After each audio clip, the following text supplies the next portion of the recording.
Olá, eu sou João Henrique, sou servidor da área de serviços de saúde da Anvisa desde 2005 e este é o primeiro vídeo de uma série em que eu trago dicas para a organização e a execução da inspeção sanitária em serviços de saúde. Para começar, eu acho importante a gente entender a legislação federal aplicável aos serviços de saúde. E tudo começa na lei maior do país, que é a Constituição Federal, porque é lá que é criado o Sistema Único de Saúde, o SUS, e dentro das atribuições do SUS está a execução das ações de vigilância sanitária. Hierarquicamente abaixo à Constituição Federal, nós temos várias leis e decretos federais. Como exemplos, eu trouxe aqui a Lei 6360 de 76, que estabelece a obrigatoriedade de registro junto ao Ministério da Saúde de equipamentos, medicamentos, saneantes. A Lei 6437 de 77, que fala sobre as infrações sanitárias, o processo administrativo sanitário. A Lei 8080 de 1990, que, entre várias coisas, fala da organização do SUS. Então, é nessa lei que estão estabelecidas as atribuições da União, dos estados e dos municípios na execução das ações de vigilância sanitária. E a Lei 9782 de 99, que cria a Anvisa e estrutura o Sistema Nacional de Vigilância Sanitária. Como exemplos de decretos, eu trouxe aqui o Decreto 77052, que fala da fiscalização sanitária das condições de trabalho, das profissões relacionadas à saúde, e o Decreto 8077 de 2013, que fala sobre as condições de funcionamento das empresas sujeitas a licenciamento sanitário. Hierarquicamente abaixo às leis federais, nós temos as resoluções e portarias, as famosas RDCs da Anvisa, por exemplo. E aqui eu trouxe essas 5 RDCs que se aplicam a qualquer serviço de saúde. Então nós temos, por exemplo, a RDC 50 de 2002, que fala da infraestrutura de serviços de saúde, a RDC 63, que dispõe sobre as boas práticas em serviços de saúde, a RDC 36, que vai falar sobre segurança do paciente em serviços de saúde, a RDC 222 de 2018, que trata do gerenciamento de resíduos em serviços de saúde, e a RDC 509 de 2021, que dispõe sobre o gerenciamento de tecnologias em serviços de saúde. Veja que todas essas tratam de aspectos que se aplicam a um consultório odontológico, a um laboratório de análises clínicas, a um hospital geral ou a um serviço de medicina nuclear. Como exemplo de portaria, eu trouxe aqui a Portaria de Consolidação número 5 de 2017, que dispõe sobre as ações e serviços de saúde no SUS. Por exemplo, nessa portaria que estão descritos o Programa Nacional de Qualidade de Mamografia, a Política Nacional de Atenção ao Câncer e várias outras ações de nível nacional que são capitaneadas pelo Ministério da Saúde. No caso da Anvisa, hierarquicamente abaixo da RDC, a gente tem as instruções normativas, cuja função não é trazer uma inovação regulatória, mas sim ou orientar ou detalhar algo que já tem disposição em RDC.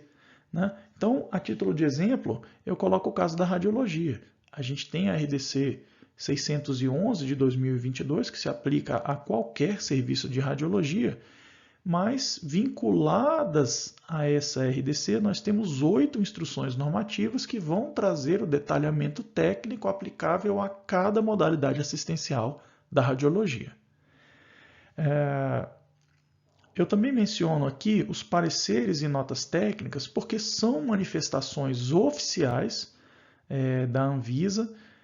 Normalmente pode ser a solicitação de um detalhamento que não cabe à estrutura de RDC ou de instrução normativa, ou pode ser uma orientação para o Sistema Nacional de Vigilância Sanitária ou uma orientação para os serviços de saúde na implementação de uma RDC ou de alguma instrução normativa, ou pode ser a aplicação desse regulamento a um caso concreto, numa demanda judicial ou algo do tipo. Mas, enfim, são documentos por meio dos quais a Anvisa se posiciona oficialmente e tem um caráter regulatório ainda. Eu diferencio esses documentos, por exemplo, dos guias, dos manuais e das recomendações, que são também documentos oficiais, mas têm um caráter mais orientativo. Né? Ali a agência pode lançar mão de fazer sugestões de boas práticas que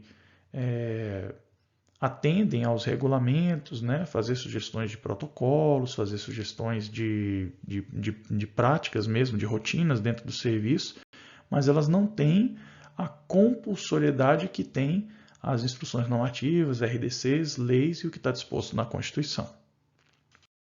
Bem, agora vamos falar um pouquinho sobre as etapas da inspeção sanitária. Primeira coisa é entender que a inspeção sanitária não começa quando a vigilância sanitária entra no serviço de saúde, né? Esse momento pré-inspeção, ele contempla, por exemplo, a realização de capacitações, a realização de treinamentos, o cadastro dos serviços, né, para a gente conhecer os serviços que estão sob a nossa responsabilidade, as modalidades assistenciais que esses serviços oferecem, fazer uma agenda de inspeções para a gente ter previsibilidade do trabalho da nossa equipe e, eventualmente, como a vigilância sanitária é muito demandada, estabelecer critérios de priorização, né? Serviços de maior risco, serviços que ainda não têm licenciamento sanitário ou serviços que estão com as inspeções sanitárias muito atrasadas e, assim, organizar para que esses serviços sejam inspecionados primeiro, formar grupos de discussão e fazer reuniões de equipe para haver essa troca de experiências entre os colegas, né, para a gente harmonizar entendimentos, harmonizar condutas, se possível, ler as normas conjuntamente para que a ação seja o mais uniforme possível se a gente tiver situações semelhantes aí encontradas pelas várias equipes de vigilância. Além disso, fazer o planejamento da inspeção. Essa etapa de planejamento ela é muito importante, né? Porque nesse momento é que a gente vai discutir o objetivo da inspeção sanitária. Essa inspeção sanitária é uma inspeção para um primeiro licenciamento? É uma inspeção para fazer renovação de alvará? É uma demanda judicial que pediu que a gente observasse um aspecto específico do funcionamento do serviço? Além disso, levantar os dados do estabelecimento. Esse serviço já foi inspecionado anteriormente? O que a equipe que inspecionou verificou? Há pendências? Existe alguma prática ali que a gente tem que observar com um pouquinho mais de atenção? Além disso, verificar as normas que se aplicam àquele serviço, né? Eventualmente a gente tem aí uma RDC específica que trata daquele assunto, ou uma resolução estadual, o Código Sanitário estabelece algum critério específico. Se a vigilância sanitária dispuser de roteiros de inspeção, ótimo, porque auxilia muito na prática da inspeção sanitária para a gente lembrar de ver tudo o que precisa ser visto de fato quando a vigilância está dentro do serviço de saúde. Outra etapa importante do planejamento é a definição da equipe de inspeção, né?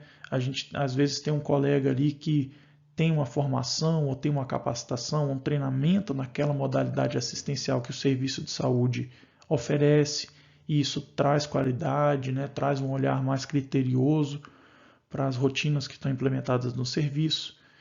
E, por fim, a previsão de recursos, né? E aí recursos aqui desde as coisas mais básicas, como identificação, o jaleco ou o colete, os termos, os autos, há coisas assim. Se a gente tem previsão de que pode acontecer uma apreensão, pensar em levar os lacres, se houver a possibilidade de interdição, pensar nas fitas, eventualmente em situações mais tensas, pensar em acionar um apoio policial, a questão logística, né, de transporte desses inspetores.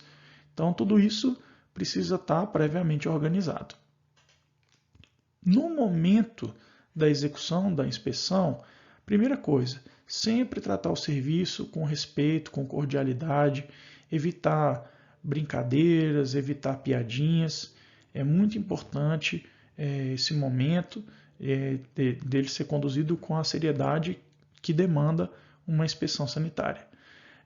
Além disso, perguntar sempre. A gente não sabe de tudo o que acontece no serviço. A vigilância sanitária não é onipresente, a vigilância sanitária não é onisciente. E nós não temos a obrigação de saber de tudo o que acontece dentro do serviço. Então, esse momento de conversar com as pessoas que estão trabalhando ali dentro também é um momento de aprendizado para nós, certo? Então, não tenham vergonha de perguntar se vocês não souberem, porque a nossa função não é dominar tudo o que acontece dentro do serviço de saúde, e sim desenvolver o nosso olhar para o risco sanitário daquelas práticas. Então, conhecer, aprender é fundamental para a gente apurar o nosso olhar que olha o risco sanitário. Beleza? Uma outra coisa muito importante, observar o serviço em funcionamento.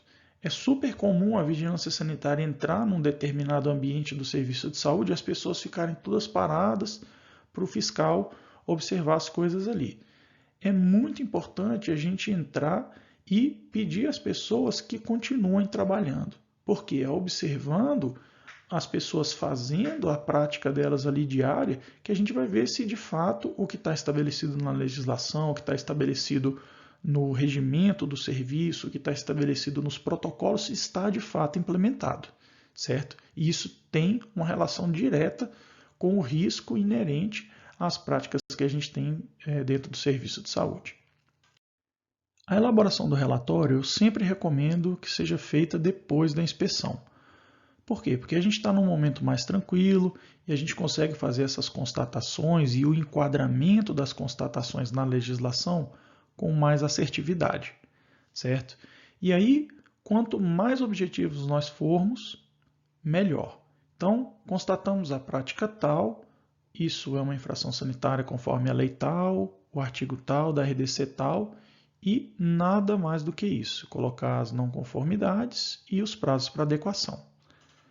Depois disso vem a entrega do relatório, que pode ser feita pela vigilância sanitária indo ao serviço de saúde para entregar esse relatório, mas também pode ser a vigilância sanitária pode pedir ao serviço que vá até a sede da vigilância para receber esse relatório aí. Importantíssimo é fazer o monitoramento das constatações que estão relatadas lá no nosso relatório de inspeção, certo? E é fundamental a gente estabelecer esses prazos para adequação realistas. Não faz sentido a gente pedir a um serviço de saúde que faça uma adequação em 2 meses se a vigilância sanitária não voltar lá em 2 meses para verificar se aquela adequação foi de fato feita, certo? Então, se a vigilância sanitária não tem pernas para retornar ao serviço nos próximos 6 meses, não faz sentido a vigilância estabelecer que o serviço faça aquela adequação em 2 meses. Coloque o prazo de 6 meses, que é quando a vigilância sanitária vai poder de fato retornar lá e verificar isso daí. Isso traz credibilidade para a ação de vigilância sanitária e o serviço de saúde também vai se conscientizar de que quando a vigilância sanitária estabelecer um prazo de 3 meses, ela vai estar lá no serviço depois de 3 meses para verificar se aquilo de fato foi feito. Por fim, eu queria apresentar esse projeto da Anvisa, que foi desenvolvido no âmbito do PROAD-SUS. O PROAD-SUS é um programa em que o governo federal concede isenções fiscais a hospitais de excelência e, em contrapartida, esses hospitais desenvolvem produtos ou estudos que sejam do interesse do SUS. O Hospital Moinhos de Vento, de Porto Alegre, desenvolveu vários cursos EAD para vigilância sanitária. Todos os cursos são gratuitos e existem várias modalidades lá de boas práticas em inspeção de serviços de saúde. Inclusive, as referências utilizadas na elaboração deste vídeo aqui vieram boa parte desse material que está lá disponível para quem quiser fazer esses cursos. Eu trouxe aqui alguns exemplos, mas existem vários outros lá, instituições de longa permanência para idosos, comunidades terapêuticas, serviços de vacinação, uso racional de antimicrobianos, gerenciamento de resíduos, radiologia, enfim.